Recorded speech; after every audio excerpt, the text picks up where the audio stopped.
Yes bank के shares ने अपने इन्वेस्टर्स को पिछले एक हफ्ते में बहुत ही ज्यादा मैसिव रिटर्न दिया है और यस बैंक के शेयर्स पहुंच चुके हैं 25 रुपीज के आसपास। तो आज के इस वीडियो में मैं आपको बताने वाला हूं कि आखिर आपको यस बैंक के शेयर्स में क्या करना है, बाय करना है, होल्ड करना है या इन शेयर्स को सेल करना है। और इसी के साथ साथ आज के इस वीडियो में मैं आपको ये भी बताऊंगा कि आखिर यस बैंक के शेयर्स इतना तेजी से ग्रो क्यों कर रहे हैं। तो हमेशा की तरह आज का वीडियो बहुत ज्यादा इंपॉर्टेंट और इंटरेस्टिंग होने वाला है। तो इस वीडियो में आगे बढ़ने से पहले अगर आप इस चैनल पर नए हो तो सबसे पहले इस वीडियो को लाइक करो और इस चैनल को सब्सक्राइब करो। अगर आप लोगों ने यस बैंक के ग्राफ को देखा है तो जैसे कि आप स्क्रीन पर देख सकते हैं कि यस बैंक के शेयर्स ने एक हफ्ते में, एक महीने में और सिर्फ एक दिन में भी बहुत अच्छा परफॉर्म किया है। अगर आप लोग इसके एक महीने वाले ग्राफ को देखेंगे तो यहाँ पर आपको क्लियरली पता चलता है कि एक हफ्ते में इस कंपनी के शेयर्स में बहुत ही ज्यादा सडन ग्रोथ दिखाई दी है, जो कि इस टाइम पर बहुत ही कम कंपनी में दिखाई देती है। तो सबसे पहले मैं आपको बताता हूँ कि आखिर यस बैंक के शेयर्स के ग्रोथ के पीछे का रीजन क्या है।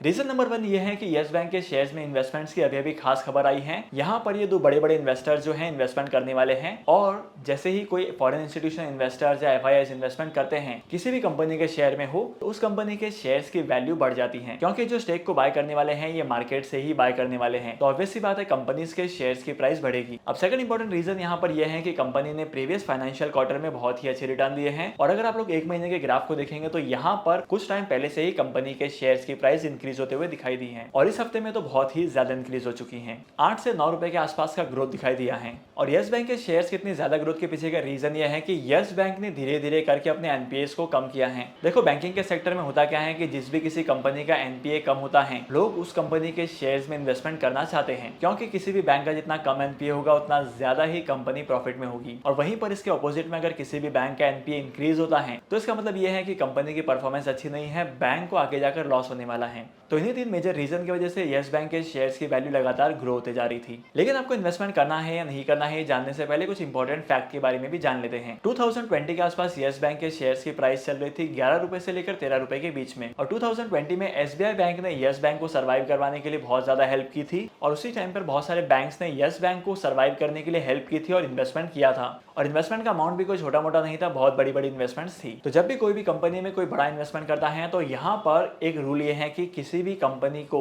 जो भी कोई इन्वेस्टमेंट करता है वो 25% के स्टेक को सेल कर सकता है, लेकिन बाकी के बचे 75% स्टेक को 3 साल तक होल्ड करना पड़ेगा। तो यहाँ पर यस बैंक के शेयर्स में बहुत सारे बैंक्स ने इन्वेस्टमेंट किया था जिनका लॉक इन पीरियड भी लकीली 2023 मार्च 2023 में खत्म हो रहा है। तो जब इन बैंक्स ने यस बैंक के शेयर्स में इन्वेस्टमेंट किया था तब इसके बैंक के शेयर्स की वैल्यू 10 रुपए के आसपास चल रही थी और अभी करंटली 25 रुपीज के आसपास पहुंच चुकी है। सीधे 10 रुपए से लेकर 25 रुपीज मतलब 15 रुपए के आसपास का profit. As a retail investor मैंने अगर इन्वेस्टमेंट किया होता यस बैंक के शेयर्स में 13 रुपए के लेवल में तो यहाँ पर मैं अपने इन्वेस्टमेंट के स्टेक को बेच देता। अगर प्रॉफिट होता है तो कौन प्रॉफिट को बुक नहीं करना चाहेगा, और वो भी यस बैंक जैसे शेयर में जिसके शेयर की प्राइस एक टाइम पर 131 रुपीज के आसपास थी। तो मैं आपको पर्सनली यही एडवाइस करता हूँ कि अगर आपने स्टॉक मार्केट में इन्वेस्टमेंट किया है वो भी यस बैंक के शेयर्स में तो आपको आपके इन्वेस्टमेंट की होल्डिंग को बेच देना है, क्योंकि हाल ही में बहुत सारे रिसर्च एनालिस्ट ने यह कहा है कि आने वाले टाइम पीरियड में इंडियन स्टॉक मार्केट में भी रिसेशन का इंपैक्ट देखने को मिलेगा और हो सकता है कि इसके इंपैक्ट की वजह से यस बैंक के शेयर्स की प्राइस फिर से नीचे गिरे। लेकिन वहीं पर यस बैंक के मैनेजमेंट ने यह कहा है कि आने वाले क्वार्टर में भी यस बैंक को काफी अच्छे प्रॉफिट होंगे